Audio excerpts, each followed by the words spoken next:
Vê a partir desse aí que são curtinhos, e aí é o mesmo. Agora é mediunidade Chico. Daí já tá terminando pra gente. Já é 10 para as 10. Eu só ia comentar mais uma coisa rapidinho. Pode falar. Essa ideia de que o universo é a cebola, que você está no centro, isso aí era a concepção geocêntrica dos antigos, que tem 7 céus, que tem esferas concêntricas. Isso aí o Galileu, Copérnico já deixaram para trás no século XVII. Ô, Eric, pode deixar o microfone mutado? O áudio fica ouvível aí? Fica, né? Pode sim. Você deixando o microfone mutado, o áudio sai da mesma forma. Pode sim. Beleza. Pode soltar o vídeo? Pode. O filtro, o Chico dizia uma coisa incrível. Ele falava assim: um bom médium consegue trazer 25% do original. Um bom. Sempre vai ter perda. 75% é ruído, é perda, é interpretação, é um pouco da fantasia da pessoa. É o que ele colocou. Daí mais um cuidado que a gente tem que ter para filtrar. Não dá pra você pegar aquilo em bloco e achar que aquilo... Agora, tem uns Chico Xavier da vida, então, que é uns pontos fora da essas pessoas são escolhidas porque, como elas são o Espírito falou, ele estava esperando o Kardec. São escolhidas. São escolhidas. Desde pequeno, você acha? Eu acho que uma Mahatma Gandhi é um escolhido. Tá. Eu acho que uma Irmã Dulce é uma escolhida. Uma Madre Teresa de Calcutá. Um Martin Luther King. Eu acho que esses seres, eles vêm aqui. São irmãos mais velhos. São espíritos mais maduros. Uma vez chegou um grande empresário e falou assim: Chico, meu segundo filho morreu num acidente e eu queria que você recebesse uma mensagem dele. O Chico falou assim: mas não é assim que funciona. Eu não ligo pra lá. O telefone só toca de lá pra cá. Ele falou: não, Chico, você não tá entendendo. Abriu o paletó e tirou um talão de cheque. Eu preciso receber uma mensagem do meu filho. Aí o Chico falou assim: não, meu irmão, você não tá entendendo. Eu não tenho como provocar uma comunicação. A iniciativa é de lá pra cá. Ele falou: eles são entrevistados nesse documentário? Cara, ele fala assim: olha, eu sou judeu, mas Chico Xavier pra mim é uma coisa pra mim é uma coisa à parte. Ninguém vem falar mal do Chico desse jeito. De tão impactado que ele ficou. Mas isso era direto, assim, detalhes. Para contextualizar, né, essas falas dele, eles começam a falar de mediunidade, né, e aí ele cita o Chico, e começa o velho pensamento do movimento espírita, atribuindo, né, a famosa fala do Chico de que o telefone toca só de lá para cá, que é a ideia básica, central do Emmanuel para negar as evocações. Ele chega a dizer, né, no outro vídeo ali, que o Chico fala que não tem como provocar, não tem como chamar. É o que é extremamente falso para a teoria de Kardec. Ora, a própria ideia de eu usar a metáfora do telefone já coloca a possibilidade de ou alguém me liga ou eu ligo para a pessoa. A velha ideia de que a mediunidade eu não posso evocar os espíritos. Claro que nem sempre os espíritos vão poder responder, ou vão responder depois, mas é raro eles não responder. Então não serve como argumento nem dizer, mas às vezes não vai responder. Às vezes o espírito não pode, mas é raro. Porque ou ele responde já, porque ele já antevê a vontade da pessoa de evocar, ou então ele diz, não, me evoque daqui tal dia. Então é a ideia para ir contra a evocação. Isso é uma ideia falsa, segundo a obra de Kardec. Depois é a velha ideia de...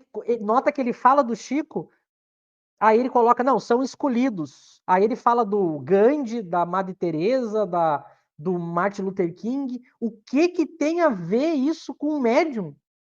Nota que ele mistura a ideia de médium, mediunidade grandiosa, com evolução moral. O que Kardec vai demonstrar que não tem nada a ver. Eu posso ter uma mediunidade estrondosa. A mediunidade não tem relação com a evolução moral. Tanto que Kardec não era médium. E era um espírito superior. Então ele nota que ele atrela a grande mediunidade, ou a missão da mediunidade, com grandeza espiritual. Isso é falso. Não significa que eu posso ter todas as faculdades mediúnicas e não ser um bom médium e não ser um espírito evoluído. Porque a mediunidade, o que vai ser a boa mediunidade, o bom médium, é aquele que Kardec vai dizer, né, que obtém as melhores comunicações. Agora, se eu tenho 500 faculdades e só recebo espírito mentiroso, o que adiantou? E por fim, esse dado que ele dá, o Chico dizia que o médium filtra só 25%, os outros 75% não é confiável. Olha, dando um número matemático para um fenômeno complexo, como se tivesse uma imprecisão. Isso também é uma tática para afastar e colocar dúvidas sobre a mediunidade, né? Que é a tática do Emmanuel, para não praticar. Eu coloco como algo 25%, ou seja, eu aumento a dúvida, a imprecisão, e a gente vê nas obras de Kardec todo mundo praticando evocação e com as provas espontâneas de identidade riquíssimas. Ensina, a gente sabe com as evocações que pessoas do nosso conhecimento praticam, os anjos guardiões ajudando em questões de detalhe da nossa vida prática, para ele dizer que é 25% só. Não é assim. Então ele repercute mentiras do movimento espírita, falácias, e que afastam e diminuem o objeto principal da ciência espírita, que é a evocação. Então ele repete, mas como disse o José, e aí é muito estranho, ele não cita André Luiz e Emmanuel, embora ele repita a ideia deles, né? Isso que é uma outra coisa que é interessante. Por que ele se escondeu de citar André Luiz e Emmanuel? Ele preferiu citar a Marvel do que Nosso Lar. Aí alguma coisa deve ter por trás. E ele perde uma grande oportunidade de explicar a questão da flexibilidade do médium, porque com a comunicação ela se dá de uma forma tão perfeita nas informações, né? O grau de desenvolvimento dentro de cada aptidão, não, pega lá, dá um número, 25%, aí generaliza isso, sendo que a gente sabe que não é assim que ocorre, porque a mediunidade de indivíduo para indivíduo, né? Tem médiums que são muito bons médiums desde o início, outros vão se desenvolver melhor ao longo do exercício, da prática, né? E aí chega e você dá um número e esse número aqui você generaliza. É algo estranho. E aí, né, a questão da evocação, que a gente tem batido nessa tecla, que ele ignora completamente isso, né, dizendo que não é possível.